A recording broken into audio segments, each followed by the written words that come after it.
घटनांची वार्ता करायचं काय?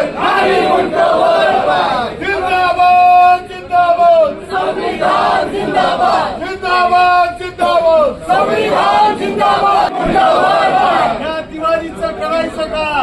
मनुवादी दिवाळीचं करायचं काय? मनुवादी दिवाळीचं करायचं काय?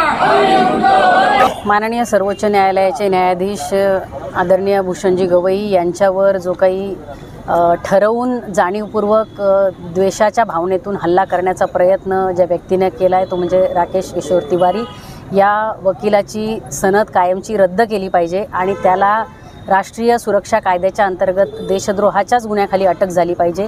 या आणि इतर सर्व मागण्यांसाठी आम्ही या ठिकाणी महाविकास आघाडीच्या वतीने आंदोलन सुरू केलेलं आहे आणि आमची या आंदोलनाच्या माध्यमातून या देशाच्या महामहिम राष्ट्रपती यांना विनंती आहे की ज्या पद्धतीने लेह लडाखमध्ये सातत्याने प्रयोग करणारे आणि चांगल्या पद्धतीने शिक्षण तज्ज्ञ म्हणून ज्यांना अवघा देश आणि जगभरामध्ये ओळखलं जातं असे सामाजिक कार्यकर्ते सोनम वांगचुक यांचा कुठल्याही पद्धतीने त्या ठिकाणी चुकीचं काम केलेलं नसताना त्यांना रासुकाच्या अंतर्गत जर त्या ठिकाणी अटक होते देशद्रोहाच्या गुन्ह्याखाली, त्यांनी कुठलाही देशद्रोहाचा गुन्हा केलेला नसताना तर जी व्यक्ती या देशाच्या माननीय सर्वोच्च न्यायालयाच्या सरन्यायाधीशांवर अशा प्रकारे हल्ला करण्याचं कृत्य करते त्या व्यक्तीला मोकाट सोडता कामा नये।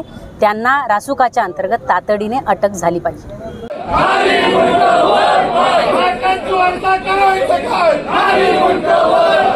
जिंदाबाद जिंदाबाद जिंदाबाद जिंदाबाद संविधान जिंदाबाद।